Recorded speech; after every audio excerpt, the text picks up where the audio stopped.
तो एक अथॉरिटी की तरह बोल दिया है। हाँ। हमें ये देखना है कि हमारे जीवन में इसकी प्रासंगिकता कितनी है।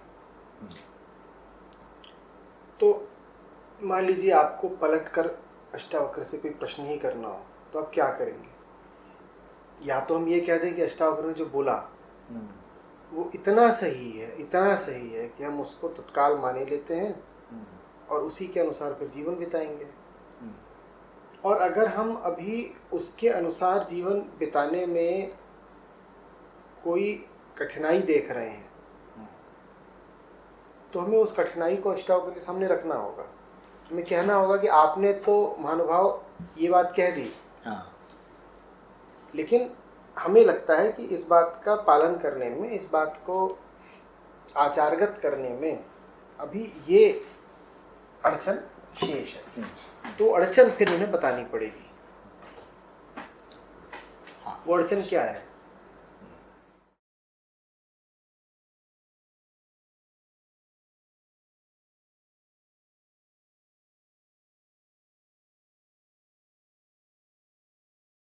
ये जितनी किताबें हैं ना, ये सब आइडियाज के तल पे बात करते हैं, विचार के तल पे। और इनमें से किसी में कोई ऐसा आइडिया अगर सुनने पढ़ने को मिल जाता है, थोड़ा नया लगता है, थोड़ा उपयोगी लगता है, तो आदमी उसकी ओर आकर्षित होता है। इसीलिए पुस्तकें प्रसिद्ध भी होती हैं, बिकती भी हैं। इनमें और वेदांत में, या इनमें और अष्टावक्र में, या इनमें और संतों ऋषियों की बात है, उसमें एक बहुत मूलभूत अंतर है। और मूलभूत अंतर ये है कि वहाँ विचार की बात नहीं हो रही। जब भी आपको कोई विचार दिया जाएगा, आइडिया दिया जाएगा, तो वो एक मानसिक लहर होगा। जब आप सो जाते हैं तो वो विचार कहाँ जाता है? आपको ऊंचे से ऊंचा आइडिया मिल गया, ऊंचे से ऊंचा। नींद उसको छीन लेती है ना, छीन लेती है। अष्टावक्र आपको जो दे रहे हैं वो नींद नहीं छीन सकती। क्यों? क्योंकि वो वही स्थिति है जो नींद में रहती है। तो नींद कैसे छीन ले जाएगी? नींद में क्या हो जाता है? आप मिट जाते हैं, कोई चिंता न परवाह, न खुशी न गम। अष्टावक्र आपको नींद की ही हालत जागृति में दे रहे हैं, जागरण में दे रहे हैं। आप जग तो रहे हैं पर भीतर से आप ऐसे हैं कि जैसे आप बेफिक्र सोए हुए हैं। सोए में आपको कोई चिंता रहती है? रुपया पैसा इत्यादि, नाम भी याद है अपना? कुछ नहीं है ना। तो अष्टावक्र जो दे रहे हैं कोई विचार नहीं है जैसे नींद छीन ले जाए। अभी मैं ये नहीं कर रहा जैसे मौत छीन ले जाए, वो बात थोड़ी दूर की हो जाती है तो आदमी उससे फिर संबंध नहीं बना पाता। तो मैं अभी फिर सिर्फ जागृति और नींद की बात कर रहा हूँ। दुनिया या लेखक या विचारक हमें जो भी कुछ देते हैं उसको मौत तो छीन ही ले जाएगी। मौत से पहले रोज रात को नींद ही छीन लेती है। दिन में आपने किताब पढ़ी, आपको बहुत एक उच्च कोटि का मसाला मिल गया, एकदम उम्दा विचार, और सोए और आप उससे खाली हो गए। आपको दिन में लगा कि बड़ी संपदा मिल गई, हीरे जवाहरात मिल गए, क्या किताब पढ़ी है, और रात में वो हीरे जवाहरात सब छीन गए। आप तो सो गए, सब छीन गए। अष्टावक्र जो दे रहे हैं उसको नींद नहीं छीन सकती है। फिर समझिएगा, क्योंकि अष्टावक्र आपको नींद ही दे रहे हैं तो उसको नींद कैसे छीन ले जाएगी? अष्टावक्र आपको ऐसी नींद दे रहे हैं जो जगने में भी भीतर बनी रहती है। उसे तो जागृत सुषुप्ति कहते हैं, वही समाधि। तो समाधि को नींद नहीं छीन सकती। समाधि एक प्रकार की फिर इसीलिए विचारों की और तमाम तरह के तनावों की मृत्यु है। मृत्यु को मृत्यु नहीं छीन सकती ना, मृत्यु जीवन का ही नाश कर सकती है। बिल्कुल। तो इसीलिए अष्टावक्र आपको जो दे रहे हैं उसको न तो नींद छीन सकती है ना मृत्यु छीन सकती है। विचारों को तो कोई भी छीन सकता है। विचार को छीनने के लिए नींद की भी जरूरत नहीं है। एक विचार को दूसरा विचार ही काट देगा। एक विचार मिला आपको एक किताब से, उससे ज्यादा बेहतर आपको दूसरी किताब से मिल गया, और पिछला विचार का क्या हुआ? वो गया। लेकिन अगर आपको इन सारी मानसिक तरंगों से हट करके आपकी पहचान याद दिला दी जाए, अगर आप आत्मस्थ हो जाएं, तो अब आपको जो मिल गया है वो आपसे छिन नहीं सकता। तो एक तरफ तो आप ये कह सकते हैं कि अष्टावक्र आपको जो दे रहे हैं वो नींद नहीं छीनती। उसी बात को अगर और गहराई से समझें, आगे बढ़े, तो कहेंगे अष्टावक्र जो दे रहे हैं उसको मृत्यु भी नहीं छीनती। तो अष्टावक्र फिर अमरता दे रहे हैं, वो कोई आइडिया या विचार नहीं दे रहे। तो इसलिए बाकी सारी किताबें एक तरफ और अष्टावक्र एक तरफ, और अष्टावक्र का पलड़ा अनंत गुना भारी है।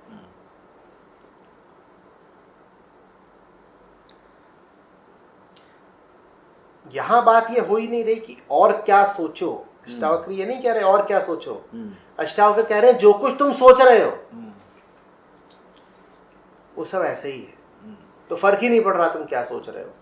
बड़ा विचार, छोटा विचार, अच्छा विचार, बुरा विचार, ले दे के सब लहरें उठ रही हैं, गिर रही हैं। तुम्हें लहरों से लेना देना क्या है?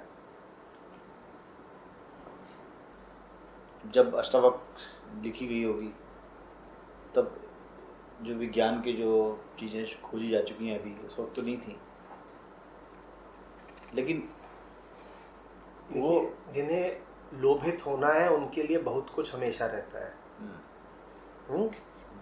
और कुछ नहीं था, काम वासना तो थी, स्त्रियां पुरुष तो तब भी थे। तो जिन्हें अगर लोभित होना है उनके लिए बहुत मसाला प्रचुरता में हमेशा रहता है। तब भी लोग थे जो सोने चांदी के पीछे भाग रहे थे, राज्य फतेह करने के पीछे भाग रहे थे। किसान अगर कमा रहा था तो उसको था कि और कमाऊं, साहूकार अगर बेच रहा था तो उसको था और धन जमा करूं। तो लालायित और आसक्त होने वाले मन के लिए तो विषय हमेशा उपस्थित रहते हैं। तो बात ये नहीं है कि उस काल में इतने अधिक आकर्षण नहीं थे या विषयों की इतनी प्रचुरता नहीं थी, इसीलिए अष्टावक्र के लिए लिखना ज़्यादा आसान या सहज हो पाया। सहज भी नहीं, और अब ये चीज़ जैसे बोलते हैं कि इससे लिंक है नहीं, अभी भी उतनी ही बिल्कुल उसकी वैल्यू है जितनी उस वक्त थी। बिल्कुल, ये तो अभी ज़्यादा है। ये तो कालातीत बातें हैं, काल आते रहेंगे जाते रहेंगे। ये बात तो आज जितनी सामयिक है उतनी ही आज से 5000 साल बाद भी होगी। बट लगता है कि आज पहले से ज़्यादा प्रासंगिक है। ज़्यादा प्रासंगिक है क्योंकि आज ऐसा कहने सुनने वाले लोग और भी कम हो गए हैं। क्योंकि जो चीज़ें बन रही हैं, जो चीज़ें विज्ञान ने पहले पत्र लिखा करते थे, हमारे समय में हुआ है, जाता था, गए हैं तो आ रहा है, तो वहाँ जाके लिखते थे कि मैं पहुँच गया हूँ, पिताजी चरण स्पर्श, एक हफ्ते बाद मिलती थी खबर, कोई वो नहीं थी। अब उससे हमें तो कुछ आज़ादी भी मिलती थी। अब वो बच्चा जाता है तो हम हर क्षण कोशिश करते हैं। तो जो मानसिक शांति थी, जो एक्चुअल में आदमी को चाहिए थी, वो तो इससे कम नहीं हुई, इन चीज़ों से बढ़ी। तो ये ज़्यादा प्रासंगिक है। बिल्कुल बिल्कुल। लोग बढ़ गए हैं, विचार बढ़ गए हैं, वस्तुएं बढ़ गई हैं, गुलामी के तमाम साधन बढ़ गए हैं। अब ये सब चीज़ें बड़ा और लगती है प्रासंगिक की जो है, जिन चीज़ों को हम वरदान मान रहे हैं वो चीज़ें और हमें गुलाम बना रही हैं, आंतरिक रूप से हमारा क्षरण कर रही हैं। धीरज खत्म होता जा रहा है, श्रद्धा खत्म हो जा रही, भरोसा खत्म हो रहा है। जब आप हर चीज़ की जांच पड़ताल कर सकते हो, हाँ भाई कहाँ हो, तो फिर संदेह बढ़ता जा रहा है, भरोसे की बात अब पीछे छूट रही है। भरोसा क्यों करना है जब जांचा जा सकता है? तो भरोसा क्यों करना है? आदमी जांचने के लिए तत्पर है।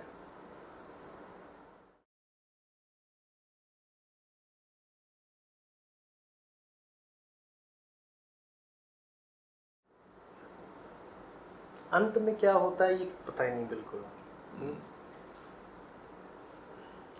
मजा जीने में है, सही जिया जाए। अब अंजाम जो होगा देखा जाएगा। सही जी रहे हैं तो अंजाम मान लें कि बुरा क्या होगा, जिया सही यही अंजाम है। तो अब अंत में बुद्ध को कितनी सफलता मिली, कबीर को कितनी मिली, महावीर को कम ज़्यादा मिली, ये बात कितनी मायने रखती है? मायने तो ये बात रखती है कि बुद्ध की तरह जिए। उन्होंने इस बात की चिंता नहीं की कि उनका नाम होगा नहीं होगा, क्या फ़ायदा होगा नहीं और होगा। जीते जी जितना करा जा सकता था उन्होंने करा। उनके बाद बौद्ध धर्म का क्या हुआ क्या नहीं हुआ वो अलग बात है।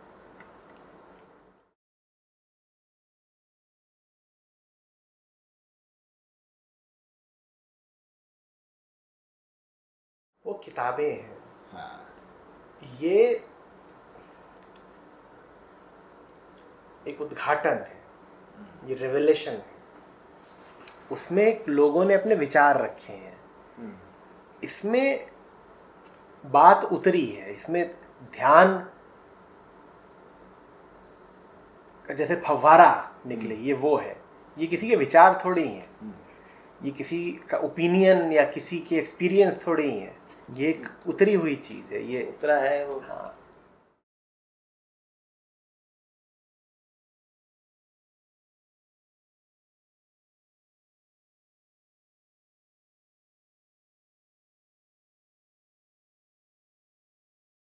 अब इस अकेले इसमें जो है कई लगता है कि सारा कुछ ही उन्होंने, वो उनसे आशय बस ये है कि ये जितनी शब्द लिखे हैं उन्होंने, असंग, निष्प्रही, सर्वत्र, सर्वव्यापक, मन इनके विपरीत चलता है। तो उस वैपरीत्य को लेकर के कहा गया है कि आत्मा यदि ये है और तुम इसके विपरीत हो, तो तुम ये जान लो कि तुम ठीक नहीं चल रहे हो। क्या क्या बातें लिखी है कि साक्षी है आत्मा। अब हम तो साक्षी होते नहीं, हम तो जो देखते हैं उसे लिप्त हो जाते हैं। तो बस ये बताया गया है कि आत्मा माने तुम, माने मैं, असली मैं, असली मैं सदा निर्लिप्त रहेगा, साक्षी रहेगा, और तुम हो लिप्त। तो तुम अपनी लिप्तता को मैं का नाम मत दे देना। ये मैं नहीं है, ये तुम्हारा स्वभाव नहीं है, ये कोई बीमारी है बाहर की। तो इसमें आत्मा के बारे में नहीं कहा गया है, इसमें वास्तव में हमारे बारे में कुछ कहा गया है कि इसमें जितनी बातें कही जा रही हैं, ना हम असंग हैं, ना हम निष्प्रह हैं, ना हम साक्षी हैं, हम आसक्त हैं, हमें सदा संगत चाहिए, हमें स्पृहा घेरे रहती है। तो ये हमारे बारे में कहा गया है कि हम एक नकली जीवन जी रहे हैं। ये जो हम जीवन जी रहे हैं इसमें मैं है ही नहीं। मैं माने आत्मा, मैं नहीं है, मैं है ही नहीं। तो ये नकली हुआ ना, क्योंकि मेरा फिर जीवन नहीं है। ये मैं यदि इसमें नहीं है तो मेरा जीवन नहीं है। बस ये बात है। तो इसको ये मत समझिएगा कि ये बात किसी आत्मा जैसी विशिष्ट या दूरस्थ चीज के लिए कही जा रही है। ये बात हमारी रोजमर्रा की जिंदगी के ऊपर एक टिप्पणी है। ये पूरा श्लोक है, ये हमारी दैनिक चर्या के ऊपर एक टिप्पणी की गई है।